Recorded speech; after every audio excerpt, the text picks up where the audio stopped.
Hello, welcome to my channel. Just to let you know, I'm not a professional colorist. I'm just a lazy guy who found a way how to do it. As they say, lazy people are more likely to find new ways to do things. Just to let you know, the computer I'm editing with is a 27-inch iMac 5K Retina display. Of course, you can do with any computer. And I'm doing this tutorial on Premiere Pro 2018, if I'm not mistaken. So the most important things for me, I usually set my computer color profile in cinema mode, or P3, I think. So the display is P3. This display is more, due to my research, is more solid. Like it's gonna give you an accurate color picture or whatever you are doing your color grading, and this is more applied for cinema. And I used the same when I was color grading my movie, because I wanted the movie to have a uniform look, whether I'm showing it in the cinema or for online. But obviously you can do your color profile in any of this, like Apple RGB or Adobe RGB, which is more popular and a lot of people use. And at the end of the day, it's your test how you want your image to look. You can go through all this and maneuver and try to see what's your preference and your eyes. The other thing is, when you are filming, make sure that you are not overexposed your image or underexposed. And we have the lumetric scope here. As you can see, it doesn't it's not super underexposed, like to say to go up to the 0 or overexposed to 100, even though sometimes on the image you can have something that illuminates the lights and the graph a little bit can escalate and pass the 100. That's okay, because it's an image. It's not likely to have exactly balanced light. So let's go. I have three video, this, and this. I chose this daylight because she has light skin, and also this also is a daylight. She's a darker skin, and this is a night, me with a dark skin, of course. The reason I wanted to show you how differently these color skins react to the light in a different time of the day. And if you, in one of my recommendations with the C100 Mark II is that try so much not to shoot above the native ISO, which is 850.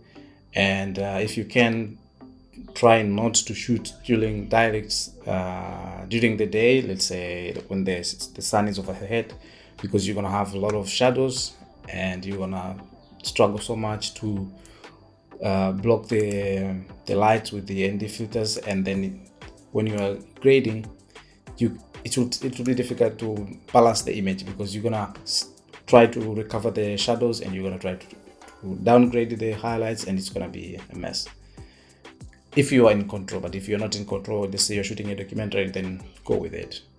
It's always fine. But a video like this I shoot during the noon, the sun was about to set. You can see in her hair, it was perfect moment. And I usually try to do that even when I'm shooting a movie, unless otherwise.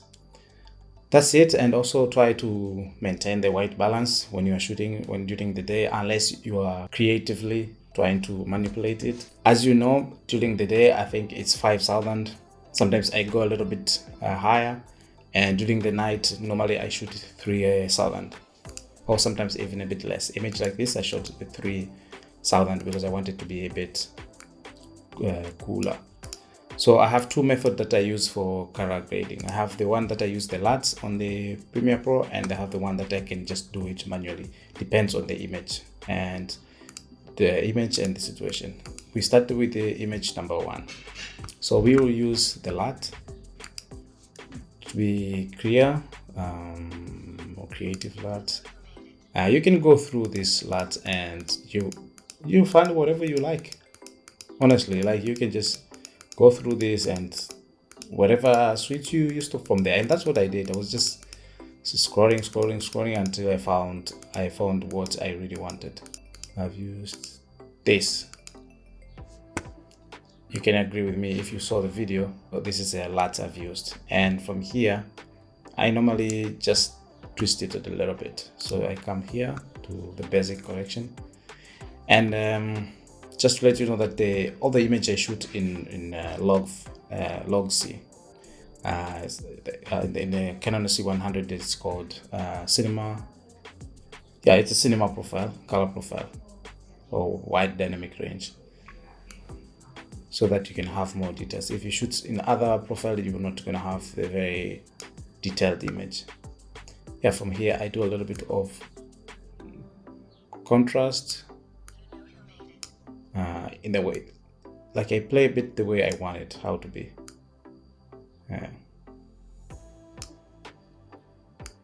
Just play around. So the other thing that I normally do when I apply this LUT or anything, when I see one color is too dominant in the image, I use the color picker, to the hue versus saturation, to adjust it. So you come here, for those who doesn't know, excuse me. So you come to curves and you're gonna find this hue versus saturation, and you take the color picker, and I pick the color that I think it is kind of like dominating the image, and if it's bothering me. In this case, I think gold is too much even in her skin, and I pick it and I bring down it a bit. Mind you that it's gonna affect all the image, so be careful with it. A little bit, just like this. Yes, here. So this is my image, just like that. Done. No mambo jumbo or any magic. As I said, lazy people, we know how to do things, and at the end of the day, is how you want the image to be. It's your taste. If you like it, you like it. Doesn't matter if someone else doesn't like it. If you don't, then find what you like. And that was the method number one. Method number two is just the straight manual, and this sometimes works, sometimes it doesn't. As I say, I have two methods, so it's my technique, and I will show you later how to export so that to keep the same image quality that you have worked on. So again, I start with the contrast to bring the image a bit to life, and a bit of saturation, not much, a bit of blacks, shadows. You can see the image has a bit of like orangish spill on it. I don't know what is it. Again,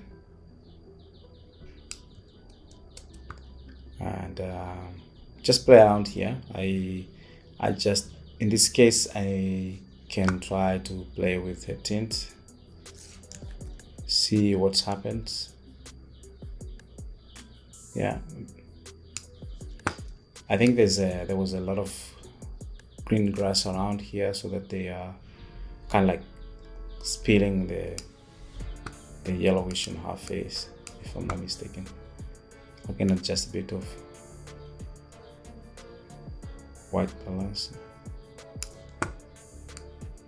make it a bit little cooler.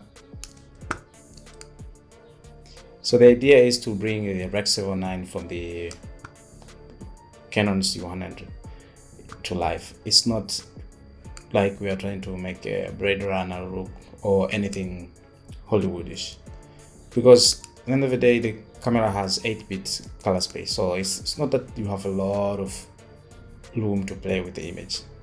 Luckily, the image itself, it has a very high quality from the camera, straight from the camera, so you don't need really to dig deep and try to recover it with a lot of magic. That's the beauty of this camera. I think in this case, I love it. It's not, the color profile is not crazy that I have to really work so hard to recover. So in the case of this, I personally will probably use the LUT instead of my manual procedure, because as you can see, yes, it's nice, but I'm not very convinced. It's not very cinematic, if you want to call it.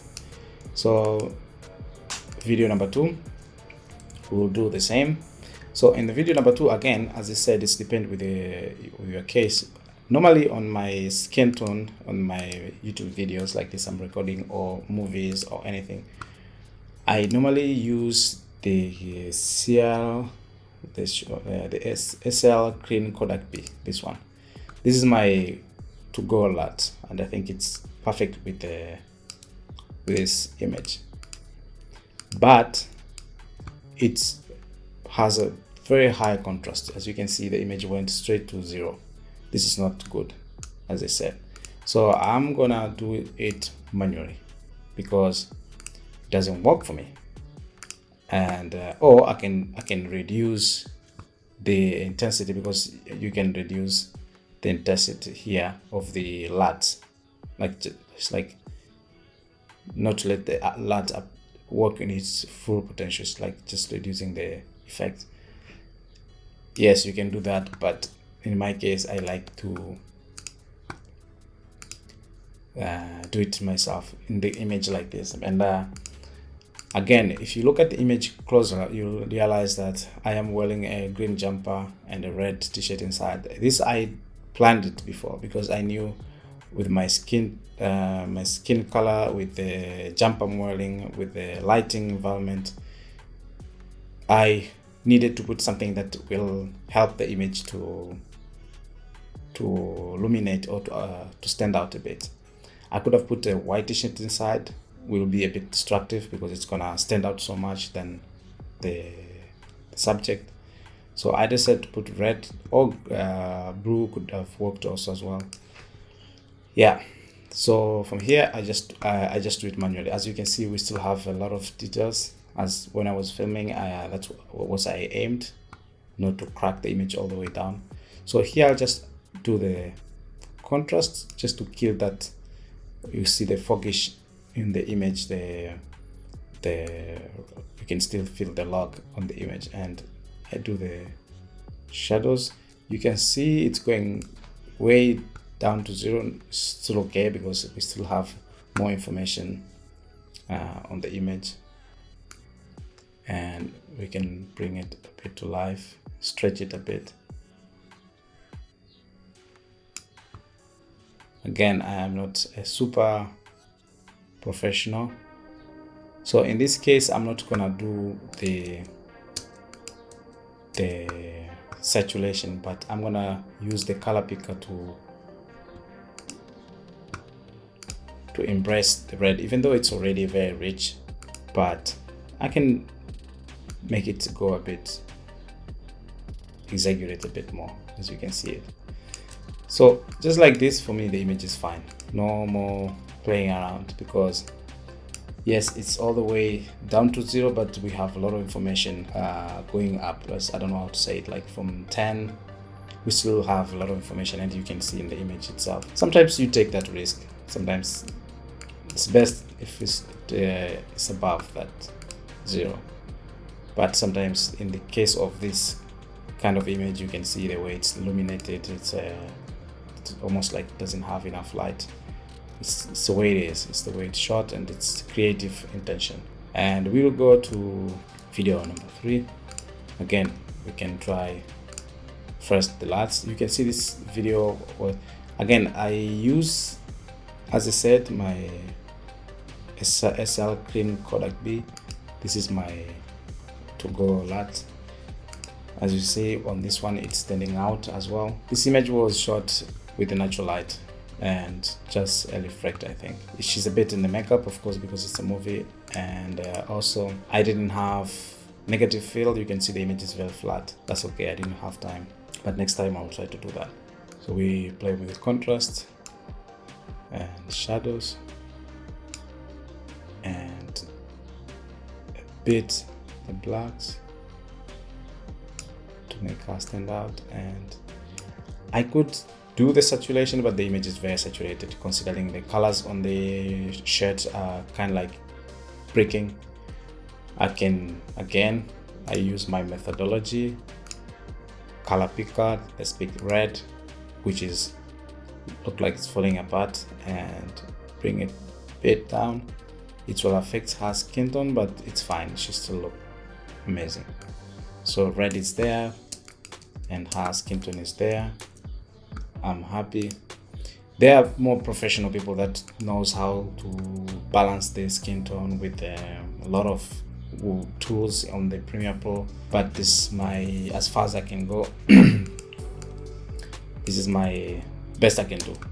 I'll make the other day for DaVinci, but for this day we can just stick to Premiere Pro and highlight a bit, bring them down. Yeah, so this is before and this is after. Before and after. Yeah, before, after, before, after. So that's it, guys.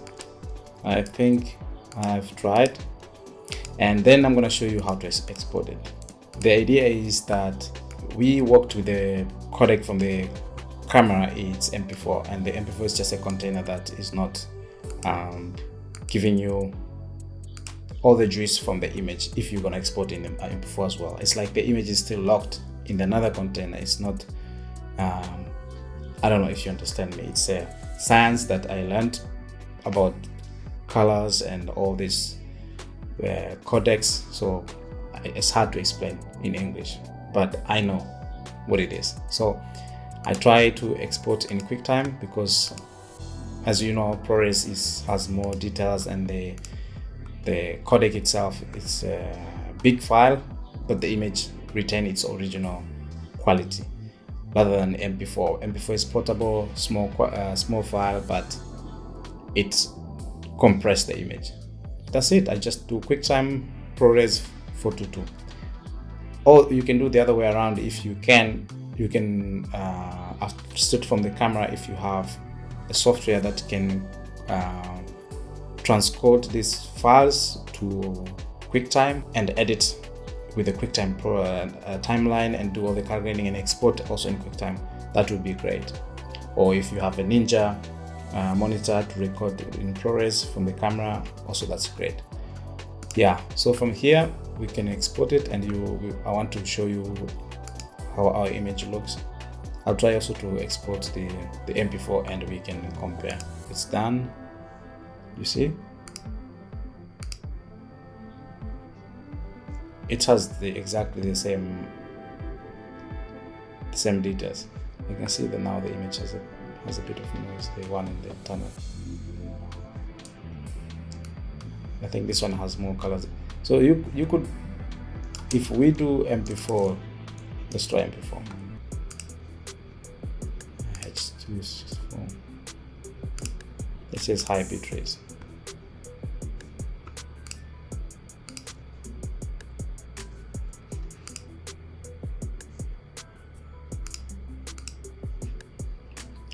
You could see also the MP4 how it looks. So this is MP4. Wow, it looks nice, but clearly you can tell that there are a few things missing. Well, if you are doing for social media, of course, it's not a big deal. But if you're gonna display it on the screen, on TV or a big screen, you will see the difference. And especially when you upload on YouTube, when it has to be compressed again with YouTube, it loses a lot of details. That's it, guys. Thank you so much for watching.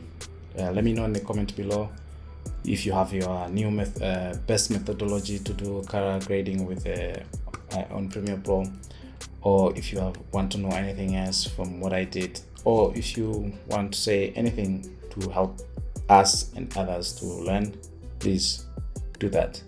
And if you're not subscribed, thank you for watching. You know what to do.